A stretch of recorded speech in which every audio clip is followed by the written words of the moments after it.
So welcome to this new class.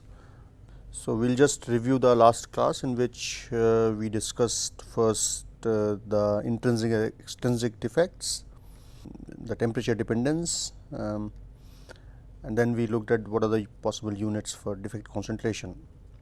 And then we moved on to an important topic of defect equilibria, which is basically the purpose of this showing this was to basically establish the criteria that we can treat these defect reactions just like chemical reactions. So, the thermodynamics of defect reactions can be treated in a similar way as thermodynamics of a chemical reaction in dilute solutions. So, let us say you have a chemical system with the various number of species with their respective moles, and then we worked out what was that Gibbs-Duhem equation. Following that, we could work out what was the we could work out that the K, which is the reaction constant, which is nothing but a ratio of product of products, product concentrations divided by ratio or activities divided by product of concentrations of reactants. Now, so this is K, but we also saw that K is also equal to K naught exponential minus H naught by K T or R T, which explains the temperature dependence of K. So, this helps us in establish the relations later on when we want to make a defect. So, you can see that defect concentration now not only will depend upon the temperature, and now we will establish that it also depends upon things like oxygen partial pressure. So, then we looked at the defect equilibria in stoichiometric oxides, considering defect reactions like chemical reactions, where we assume that defects are very small in numbers. Hence, these can be considered as solute in a solvent or dilute solution. Solid can be considered as a dilute solution, where solvent is the host lattice and solute is the defect. So, first we took the case of Schottky defects and considered an example of MO, and in that we worked out the reaction constant, and we find that there is no temperature dependence of concentration in case of Schottky defects, and concentration is purely dependent upon temperature and magnitude of delta Hs. So, and this typically happens at intermediate partial pressures of oxygen, and in these ranges your VO is equal to Vm. So, similarly the same was true for Frenkel defects as well. Again the concentration is independent of partial pressure of oxygen, and it is dependent upon temperature and defect formation energy. So, both the formalisms are similar, with the conclusion that in case of stoichiometric solids, the defect concentration does not depend upon the partial pressure of oxygen, it only depends upon the temperature. Because and then we looked at what is the equilibrium concentration in non-stoichiometric solids. So, first we considered the case of oxygen deficient oxides, example of, let us say, taking example of MO1 minus X. So, some oxygen is missing from the host lattice, those sites are empty. So, when oxygen, so first case we took was when oxygen vacancies dominate. In such a situation, your the defect reaction can be written as like this, and so O gives rise to VO plus half O2 plus 2 electrons, and then we worked out that using the charge neutrality condition, Ne is equal to 2 VO, and we can also write the defect. We can also write the reaction constant, which has dependence not only on concentrations and also on partial pressure of oxygen. And if we just interchange various equations, what we work out is the concentration of defects or electrons is proportional to P(O) to the power minus 1 by 6. Temperature dependence is of course given by K. Now, at a fixed temperature, what it means is that, so not only the concentration will depend upon K, that is temperature, as exponential minus 1 by 2 to the power 1 by 3, it will also depend upon partial pressure of oxygen to the power minus 1 by 6. So, if you plot these, so VO is plotted as a line with slope of minus 1 by 6. We know from charge equality that Ne is equal to twice of VO. So, any line would lie just on top of this VO line, and that will be 2 of VO. And then we did the similar analysis for conditions when metal excess prevails. for an oxygen deficient solid. In such a condition, your MIs dominate, and again you can write the equation for K, and again you can see that Ne is proportional, Ne and Mi both are proportional to P to the power minus 1 by 6, and again you can plot the charge concentration, if defect concentration as a function of partial pressure of oxygen. So we were here now. Now, the next case that we will take is in this lecture.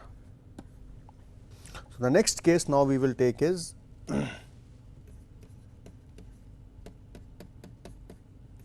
case 3 or C, I do not know what we used. Let us see what we used in the previous slide. C. So, I will just rub 3, case C. Okay. So, in this case we will take simultaneous presence of. Now, so far we have considered that only one kind of defect can be present at a time. Now, in this case we will consider simultaneous presence of two defects, which is oxygen vacancies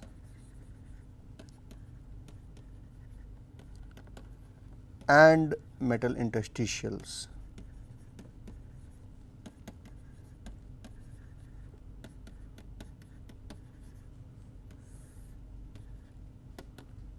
Okay. So, this is the again for oxygen deficient solid.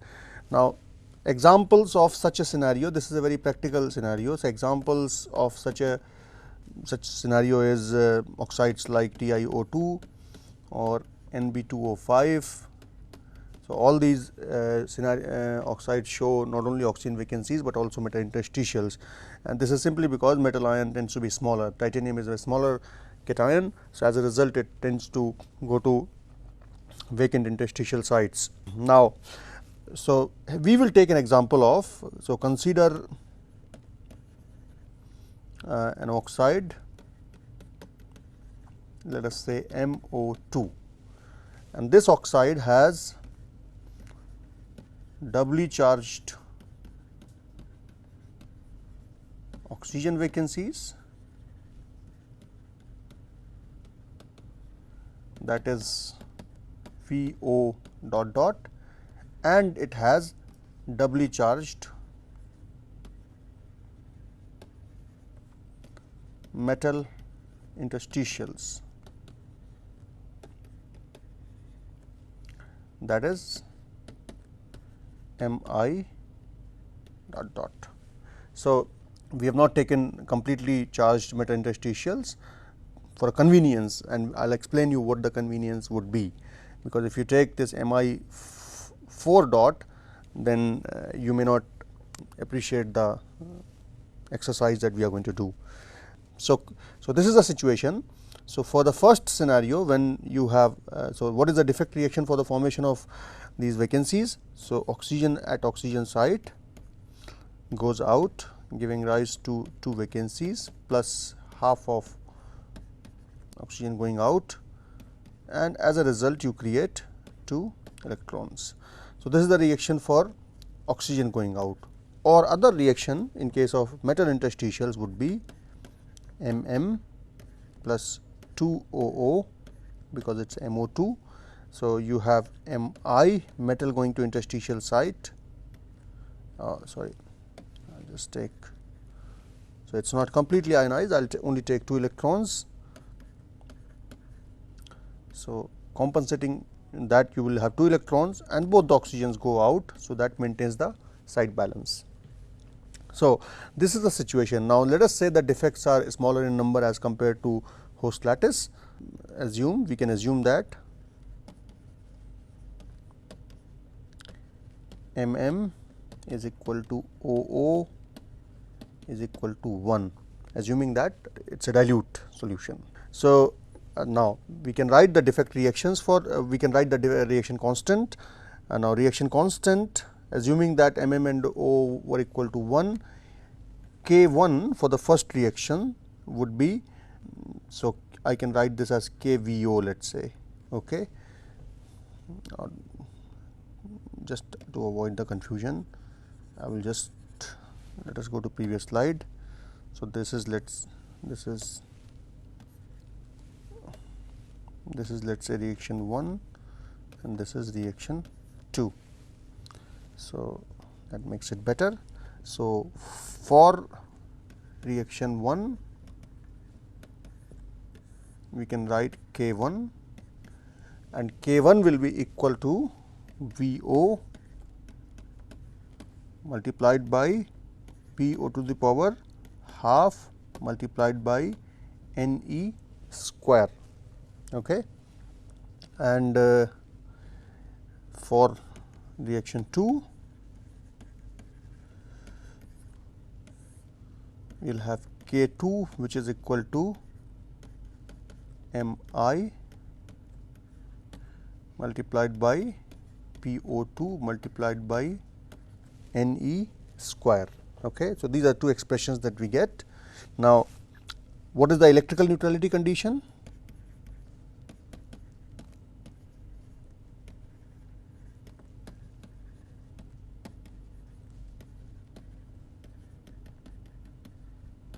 That says that in the reaction 1 number of electrons Ne is equal to 2 of VO, and for the second case, so this will total basically, and for the second case, so from this is from reaction 1, and from reaction 2 Ne is equal to 2 Mi, right.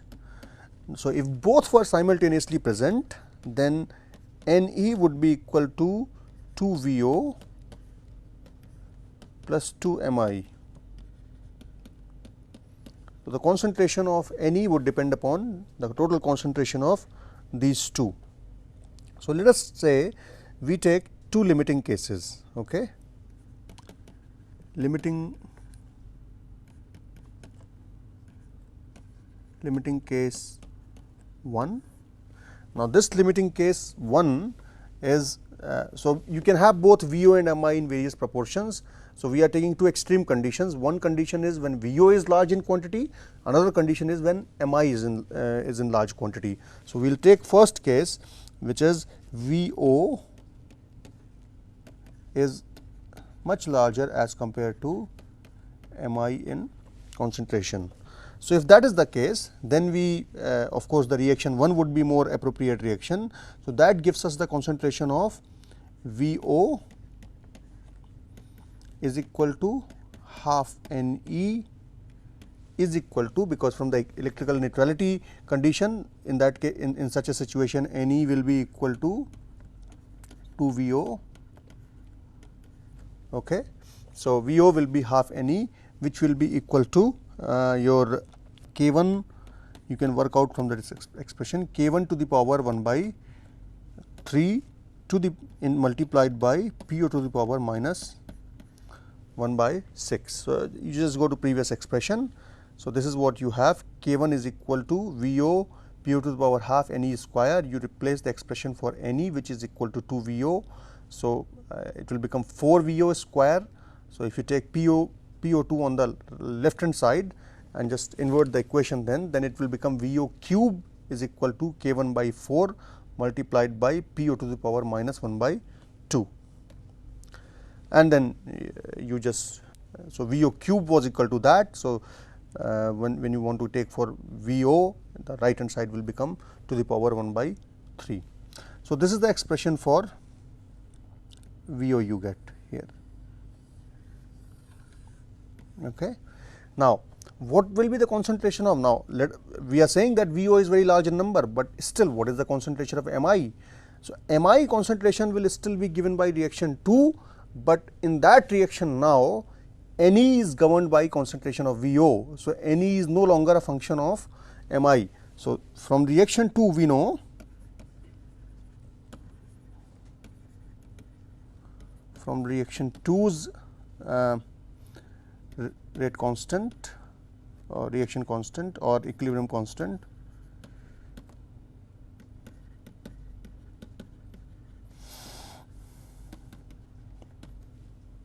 we know that K2 was equal to Mi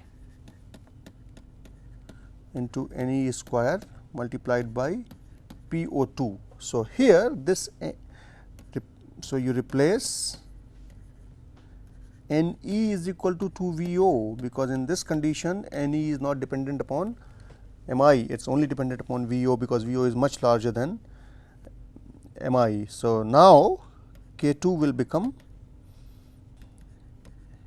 M I dot dot multiplied by what is N E square. So, it will become 4 into K 1 to the power 2 by 3 into P O to the power minus 2 by 6 into P O 2. Okay. So, now all you have to do is that you have to rearrange. So, M I will become K 2 divided by 4 into, so this will become 1 by 3. So, this will be P O to the power 2 by 3, which on the other side if it goes, it will become P O to the power minus 2 by 3, and this, so K 2 divided by 4, and then this becomes 4 to the power 2 by 3 divided by K 1 to the power 2 by 3. So, I have just taken everything on the other side and written expression for M I dot dot, which will reduce to K 2 divided by 2 K 1 to the power 2 by 3. Okay. So, this is basically 4 to the power 1 by 3. So, 4 to the power 1 minus 4 to the power 2 by 3 will be 4 to the power 2 by 2 will be equal to 2 to the power 2 by 3. So, K 2 into K 1. So, M I, so in this regime, when V O is much larger than M I, then V O is equal to K 1 by 4 to the power 1 by 3 into P to the power minus 1 by 6. So, V O varies, log V O varies as with the slope with respect to P O 2 with the slope of minus 1 by 6. On the other hand, M I varies with the slope of minus 2 by 3. And what is the boundary condition? The condition beyond which this is valid. So, we are saying that if you want to determine that partial pressure of oxygen beyond which this is valid, in that case we are saying that since V O is greater than M I. Okay. So, what is V O? V O is K 1 by 4 to the power 1 by 3 into P O to the power minus 1 by 6 is greater than K 2 divided by 2 K 1 to the power 2 by 3 multiplied by P O to the power minus 2 by 3. So, this is the condition that we establish, and so if you now rearrange this, what you will find is that P O 2 is greater than K 2 divided by K 1 square. Okay. So, this is the pressure beyond which this condition will satisfy. Okay. So, this was case 1, limiting case 1 when V O is greater than M I. Second case we will take is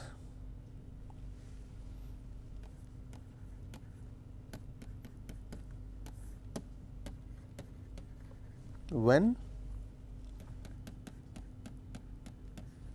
M I is greater than V O. So, we have determined this condition. So, naturally this condition will prevail under this. So, P O 2 has to be lesser than K 2 by K 1 square. You can verify that using again this equality when you calculate the concentration. So, now we know from so first we will calculate what is M I now. So, from reaction 2 we know K 2 was equal to M I multiplied by N E square into P O 2.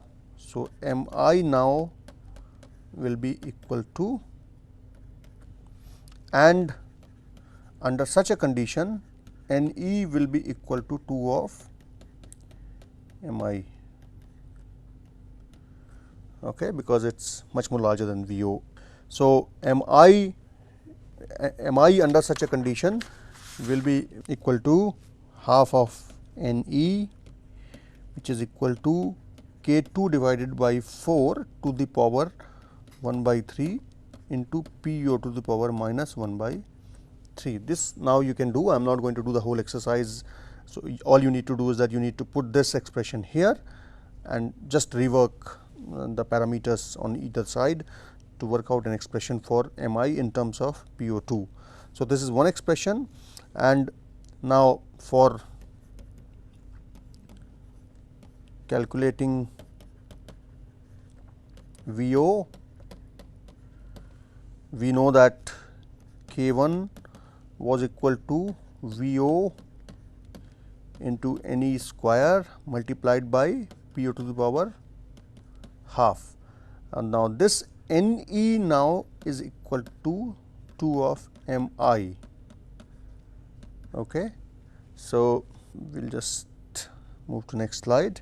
So, we know that K1 is equal to VO into Ne, okay, Ne square. So, Ne square will be 4 Mi square, and Mi square will be K2 divided by 4 to the power 2 by 3 multiplied by PO to the power minus 2 by 3 multiplied by, if you go to previous expression, previous page, K1 was VO, we have replaced Ne with 2 Mi, and Mi is equal to this. So, we have just replaced this. So, K2 by 4 to the power 2 by 3 into PO to the power minus 2 by 3 multiplied by 4 multiplied by PO2.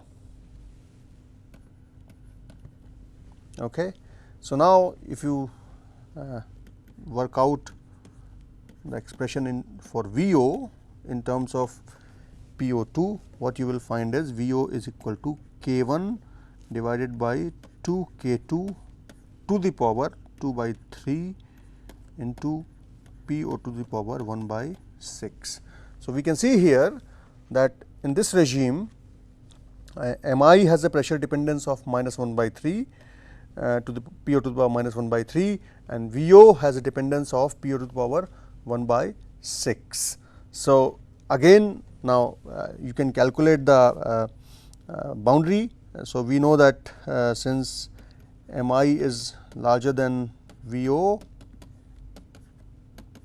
and just put in the value of Vi and Mi and VO, and what you will find is K2 by K1 square is greater than PO2, which is nothing but you worked out from the previous expression. So, now you can so here you can see that VO increases as the partial pressure of oxygen decreases, and but at different rate as compared to previous exercise. Sorry, VO increases as you increase the partial pressure of oxygen up to certain point, and then it decreases when VO is much larger. So, we will just now plot this.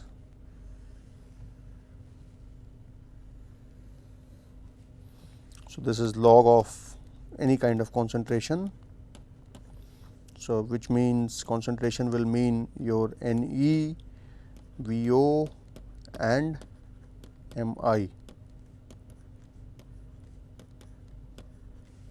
and this will be your PO2. Okay. So, the boundary we get it at, so let us say we start at an arbitrary point, and this boundary is equal to K2 by K1 square. Okay. So, now what we see is that PO2 larger than K2 by K1 when K2 by K1 square is larger than PO2, which means the smaller PO2s. In that case, what we have is our VO varies as this. So, this will be plus 1 by 6 for VO. Okay. And how does VO varies? How does the VO vary after when PO2 is larger? In that case, it varies as like this. So, this will be minus 1 by 6. This is the VO line. Now, how does, let us say, blue line. Now, how does mi vary? Mi in this region, if you go to previous slide, it varies as -1/3. If you go to previous slide, it varies as -2/3. So, now if we just take it, so it varies at -2/3 here, and in this region it varies at -1/3. So, this will be your m I, and n is nothing but, if you want to plot n, so n is nothing but in this region 2 of m I, and in this region it is 2 of V O. So, up to this point n is equal to 2 of m I, and in this region it is equal to n E is equal to 2 of V O. So, this is kind of an equilibrium diagram where you get a boundary, the transition point and the conditions away from the boundaries in both the directions. So, in one condition your mi is the dominating defect, in another condition your VO is the dominating defect, and in between both of them exist together.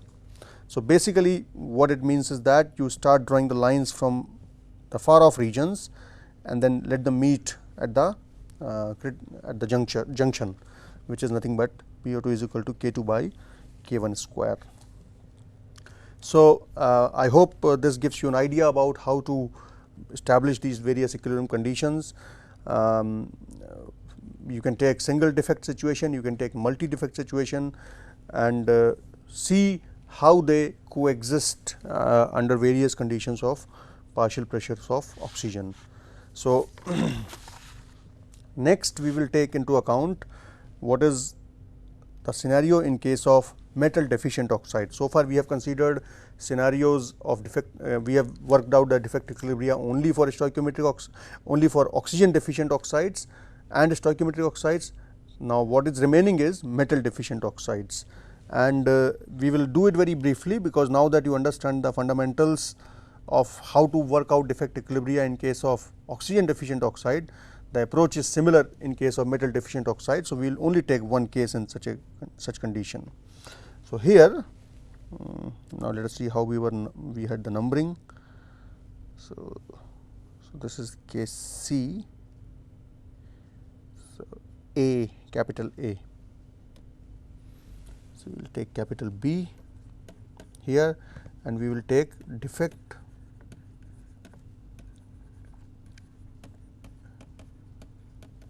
equilibria in metal deficient oxides. Okay. So, again consider, for example,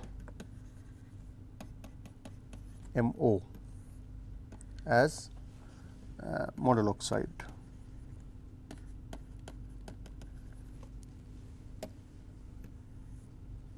All right. So, as now assuming complete ionization of vacancies, for the formation of metal vacancies, what you write is half O2. Now, this will happen in, for example, COO, FeO, etc. So, you write half O2 is equal to OO. So, oxygen has gone to oxygen site. In order to maintain the site balance, you need to create a metal site. However, there is, since it is metal deficient, that will be metal vacancy, and that would be doubly charged, and that would be compensated by creation of 2 holes. And the equilibrium constant for this will be K to be equal to OO multiplied by Vm dash dash multiplied by NH square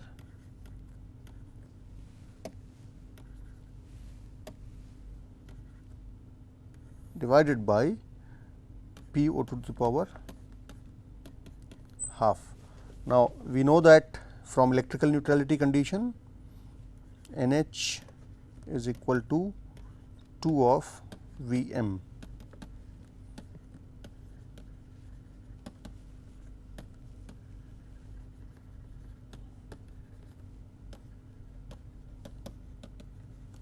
So, as a result your K will become, and also assume that and OO is equal to 1, because it is very large number. So, as compared to defect concentration, so it becomes K becomes Vm double dash multiplied by NH square multiplied by PO2. And so, now what you can do is that K in such a situation will be NH, if you replace by 4 Vm cube multiplied by PO2, sorry, PO2 to the power minus half minus half. So, Vm double dash, so just see there was a mistake here, it should be, so if it goes there now it will become K by 4 to the power 1 by 3 into PO to the power 1 by 6. So, this is the expression for Vm,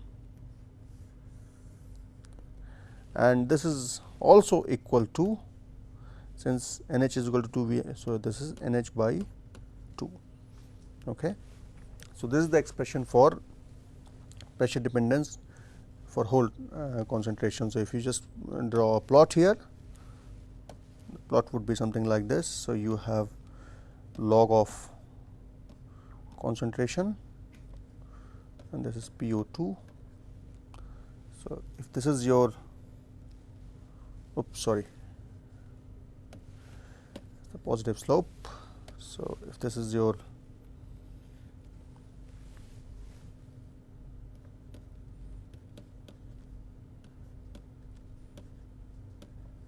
Vm line, then your whole line will be right on top of this.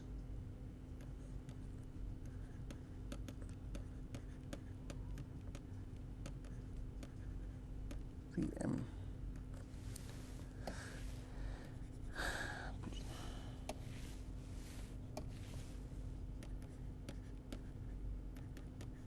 Okay. So, this is how it will vary. The scales are arbitrary, we will see they are relative to what is beyond or what is after. So, what is before or what is after. So, we will see that. So, this is the case in case of metal deficient oxides. When metal vacancies are dominating defects, you can do the similar exercise for conditions when. So, I will just leave it to you. For example, I will just mention the condition here. Condition A, when Vm dominate, and I will leave it to you as an exercise.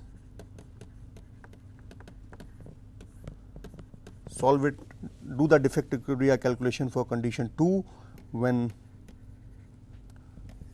OI dominate, and condition C when mixed presence of OI and Vm. So, the analysis is very similar to what we have done in previous case for oxygen deficient oxides, and this would be similar in case here as well. Now, if you remember in the case of yes, in this case we chose an oxide MO2 with when we took simultaneous presence of oxygen vacancies and metal interstitials, we took an oxide MO2, that was for a purpose. What happens is that in these materials, if you had Mi completely ionized, which means Mi 4 dots present, or if you had taken an oxide MO with completely ionized defects, then you would not see this transition. As a result, when you make the measurements, now these, as we will see later on, these are all all these plots which I am plotting at the moment, they can be obtained by making conductivity measurements as a function of pressure, oxygen partial pressure. So, when you make those conductivity measurements, you are not able to ascertain, you won't be able to get this sort of those sort of differentiation which you get in these cases. So, this kind of analysis is applicable in cases where it is very explicit that how what kind of defects are present at what kind of oxygen partial pressures.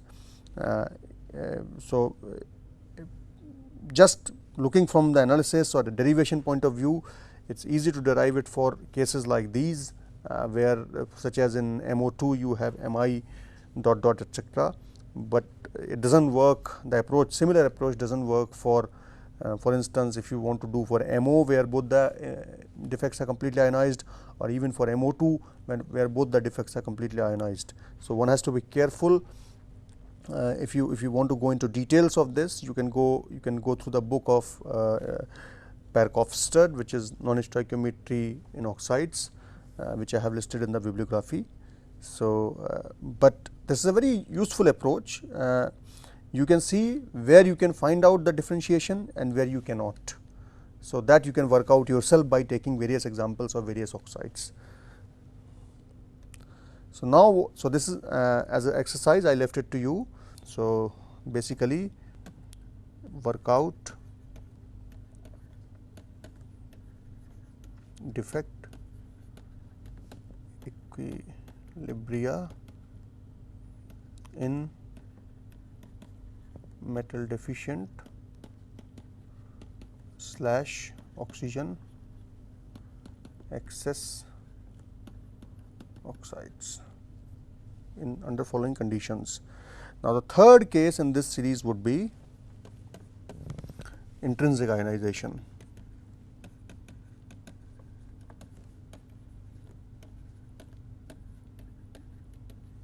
Now, intrinsic ionization, as we have seen, it has nothing but formation of electrons and holes. So, basically you have this band gap of the material, any oxide.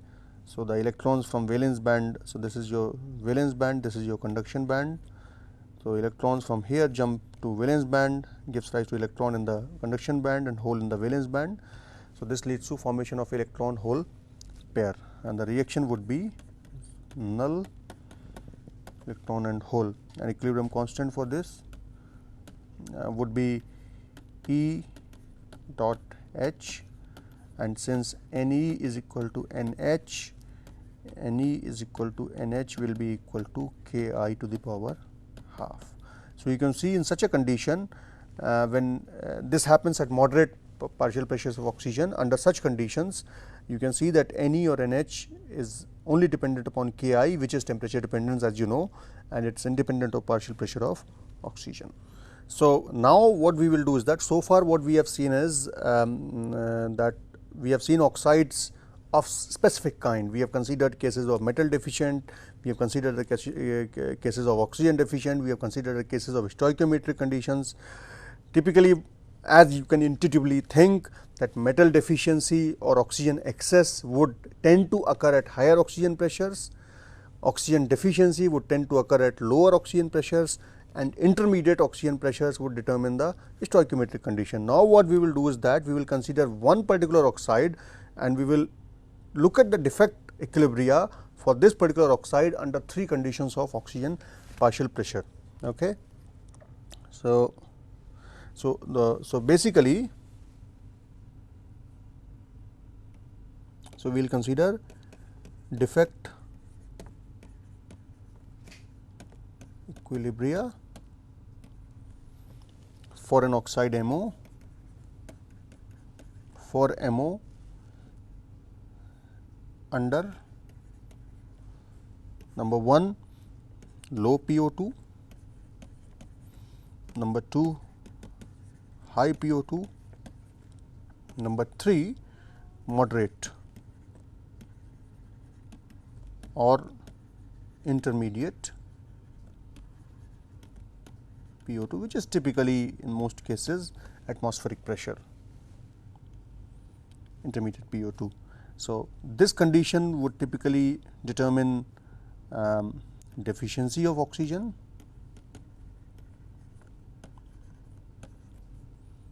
this condition would typically determine excess of oxygen, and this condition would typically determine stoichiometric condition. Okay. So, now deficiency of oxygen will also mean excess of metal, and excess of oxygen will also mean automatically, not automatically, but it would be metal vacancy. So, assume that the defects which are present are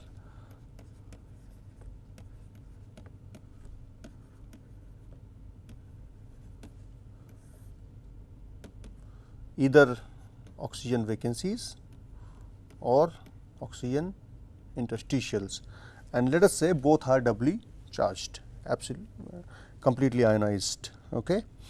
So, let us say what are the defect reactions first. So, first we will see, let us change the color.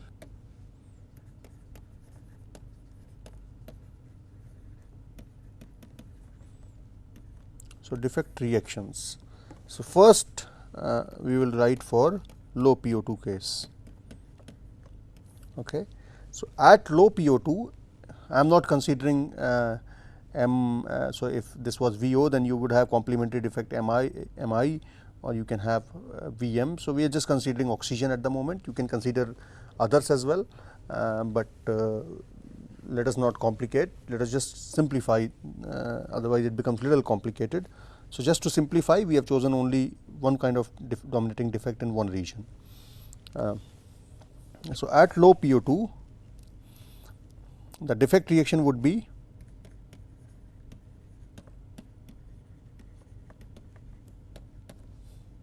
OO, which means oxygen present in the lattice going out,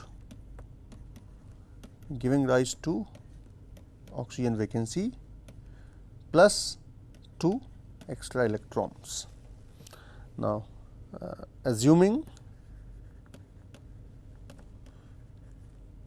OO was equal to 1, almost equal to 1, and so this would be, so we can write K for this reaction. So, let us say this is KVO. So, KVO would be PO2 to the power half multiplied by VO dot dot multiplied by NE square. So, I am not writing in terms of NE, I am just writing the whole without replacing for NE. So, this is the first expression that you get. Okay. Now, the second expression we will write at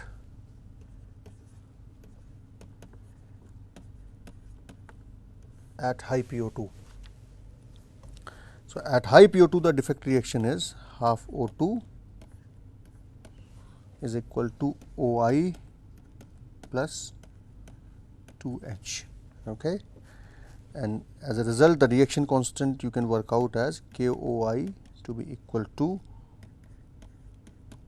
OI dash dash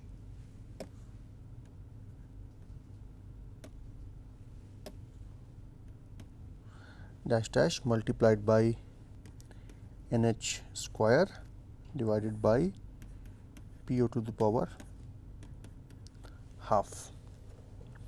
And third condition is, oops, change the order here, A, this should be B and this should be C,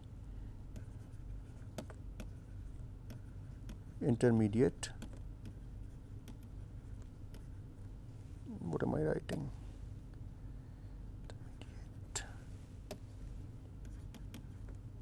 PO2.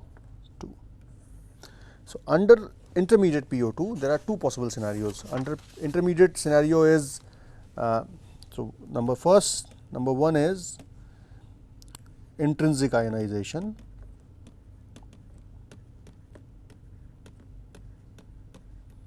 giving rise to creation of electrons and holes. So, the reaction in this case would be E plus H.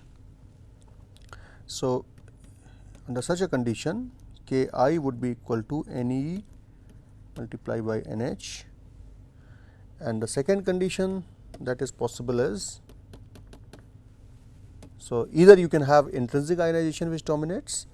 So, stoichiometric defects could be of electrons and holes, or the stoichiometric defects could be Frankel defect or anti-Frankel defects.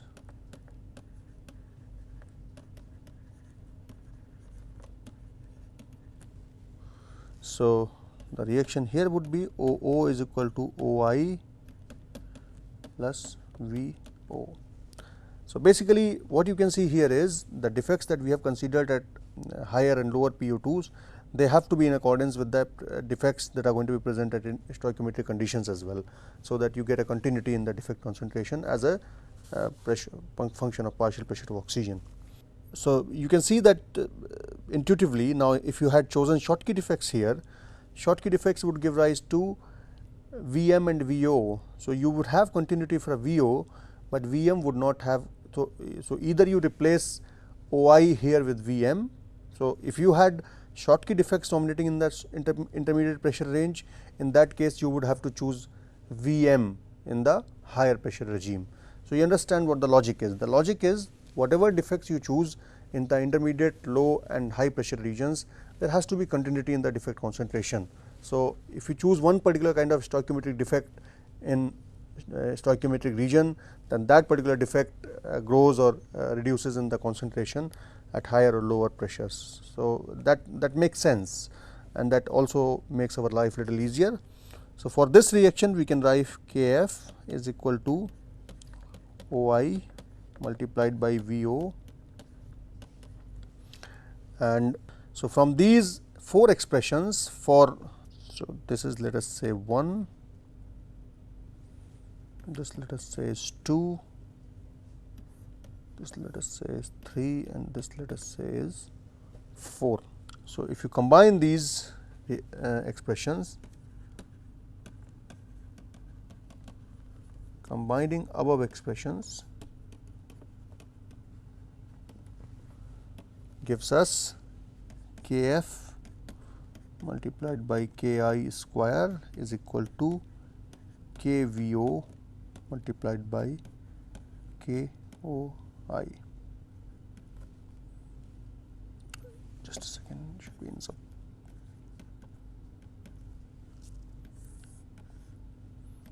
That is easy to verify, you can do that yourself. So, this would be question number 5. Now, what we will do is that we will work out the limiting conditions for each of these cases, which means if we are making a plot, for example, of PO2 versus concentration. So, of course, this is the low pressure regime, this is the high pressure regime, and this is the stoichiometric regime. So, we know that these are 3 regions, but we do not know where the boundary occurs. So, we need to define the boundaries, where these boundaries are. So, what basically it would mean is how we would define boundaries are, this region would be a region when you have OI lot greater than VO. Okay. In this region, we will assume that VO is a lot greater than OI.